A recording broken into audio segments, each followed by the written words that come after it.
नमस्कार मैत्रिणींनो, मी सबिया सबा क्रिएशन या यूट्यूब चॅनलमध्ये तुमचं सहर्ष स्वागत करते. तर मैत्रिणींनो, आज आपल्याला ना गोप्पी स्लीव्ज शिवायचे, ते पण थोडेसे लॉंग स्लीव्जमध्ये शिवायचे. कारण की गोप्पी स्लीव्ज जे आहेत ना ते 4 ते 5च्या दरम्यानच असतात. पण आज आपल्याला ना 7 इंच लांबीचे आपल्याला गोप्पी स्लीव्ज शिवायचे आहेत. आधी आपल्याला स्लीव्ज कट करून घ्यायचे. तर बघा, जे ब्लाऊज आहे ना 36 साईजचा ब्लाऊज आहे. तर आता 36चा ना आपल्याला जी स्लीवची लांबी आहे ती 6.5 इंच लांबी ठेवायची आहे. तर सगळ्यात आधी माप घालण्यापेक्षा बघा, आपल्याला ब्लाऊजचे जे छातीचं माप आहे ना ते एक धरलं की तिच्यावरून आपल्याला सगळे माप येतात. तर इथे बघा, आता आपल्याला ना गोपी स्लीव्ज करताना तुम्हाला कितीचे प्लेट्स घ्यायचे आहेत, म्हणजे किती पफ करायचं यावर डिपेंड असतो. तर इथे बघा, मला मीडियममध्ये बनवायचे होते, यासाठी 3 इंच मी ह्या साईडला ठेवलेला आहे. आता पूर्ण स्लीव्जची जी लांबी आहे ना, मी इथे बघा, म्हणजे मोंड आहे माझं 8 इंचाचं होतं. तर इथे बरोबर आपल्याला 8 इंचावरती टिक करून घेतलं. आता बघा, 6.5 इंच आपल्या स्लीव्जची लांबी होती. तर 6.5 घेतलं, 1 इंच वाढवून घेतलं, कारण अर्धा इंच खाली आणि अर्धा इंच वरती आपल्याला शिवण्यामध्ये जातो. यासाठी बघा, अर्धा इंचावरती असं म्हणजे 1 इंच 7.5 इंचावरती टिक केलं. आता ह्या साईडला सुद्धा ना 7.5 इंचावरती आपल्याला टिक मार्क करायचं. पण आपल्याला आता आपल्या स्लीव्जचा शेप देण्यासाठी मी 3 इंच खाली उतरते. आता तुम्ही तुमच्या बाहीच्या हिशोबाने ना कमी किंवा जास्तसुद्धा करू शकता. कोणी 2.5 इंच उतरते, कोणी 3.5सुद्धा आणि कोणी 3सुद्धा.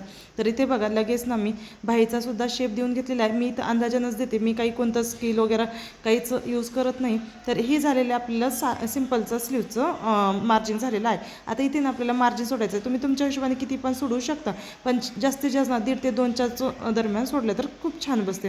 तर इथे बघा, मी 1.5 इंचाचं मार्जिन सोडलेलं आहे. आता ना आपला जे दंड आहे, दंडाचं माप घ्यायचं आहे. तर दंड बघा, इथे माझं 6.5 इंचाचं होतं. खाली 6.5 इंचावरती मी टिक केलं. जी आपली वरची फिटिंग लाईन आहे तिच्यावरती आणि खाली दंडाच्या फिटिंग लाईनवरती आपल्याला अशी मार्जिन टाकायची आहे. आता मायासहित मी टाकलेली आहे. तर इथे बघा, ही सगळं आपलं आता झालेलं आहे नॉर्मल स्लीवसारखं. आता ना आपल्या गोपी स्लीवचं जे आहे ना पफ येतो, पफमध्ये ना आपला ब्लाऊज छोटा पडतो, कारण की तो वरती उचलला जातो. तर आता किती पफ पाहिजे यानुसार बघा, मी वरती ना 1 इंचावरती वाढवून घेतलेलं आहे. आणि जी समोरचे होते ना आपल्या प्लेटच्या समोरचं, तिथे सुद्धा मी 1 इंच घेतलेलं आहे. आता 1 इंचावरून असं शेप द्यायचं. आता मी अंदाजानच देते शक्यतो, पण तुम्हाला दाखवण्यासाठी म्हणलं 1 इंच निम्म करायचं, म्हणजे अर्धा इंचावरती एक टिक मार्क करायचं. आणि तिथून बघा, अशा पद्धतीने शेप देऊन घ्यायचं, म्हणजे ती लाईन ना आपल्या पूर्ण समोरच्या लाईनला आपल्या जोडली पाहिजे.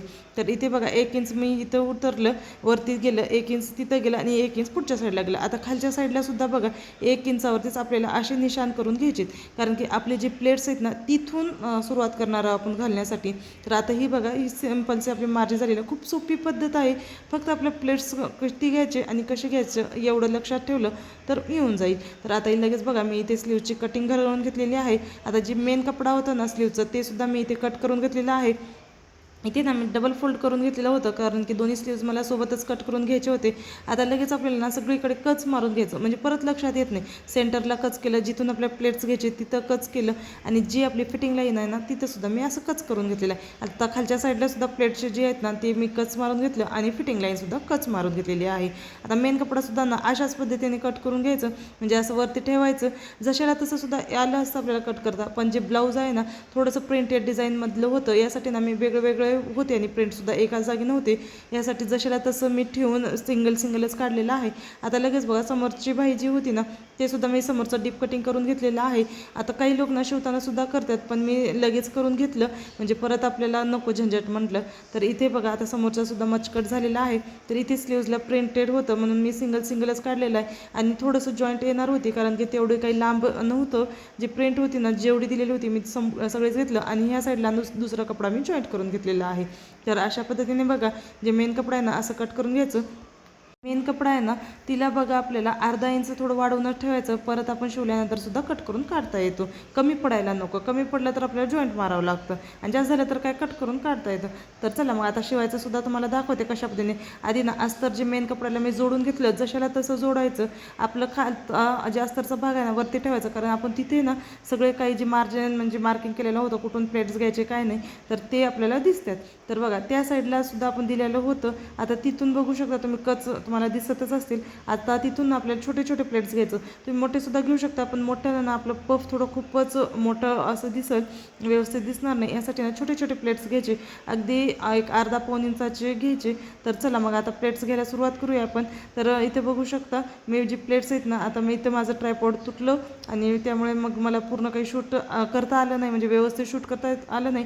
तरी तुम्हाला मी समजावून सांगते कसं. आता इथे बघू शकता, एक मी पाऊण इंचाचं प्लेट्स घेतलं, थोडंसं मशीन थांबवली. आता एकाच हातानं, कारण एका हातामध्ये माझ्या मोबाईल होतं, यासाठी बघा मी दुसऱ्या एकाच हाताने प्लेट्स घेत होते, त्यामुळे तेवढं असं मी पूर्ण व्यवस्थित घेतलं नाही. तर इथे बघा छोटे छोटे असे मी प्लेट्सना 6-7 प्लेट्स आलेले आहेत. आता एकदा ना इथे आपल्याला मोजूनसुद्धा बघायचं आहे, म्हणजे आपलं जे मोंडा 8 इंचाचं होतं तर ते बरोबर 8च इंचाचे आलेत का नाही आले. ते जर नाही आले, जास्तीचा कपडा असला तर आणि एक ह्या साईडला आणि त्या साईडला आपल्याला प्लेट्स मारून घ्यायचे आहेत. तर बघा जिथून फिटिंग लाईन आहे ना तिथून मी असं मोजून घेत आहे.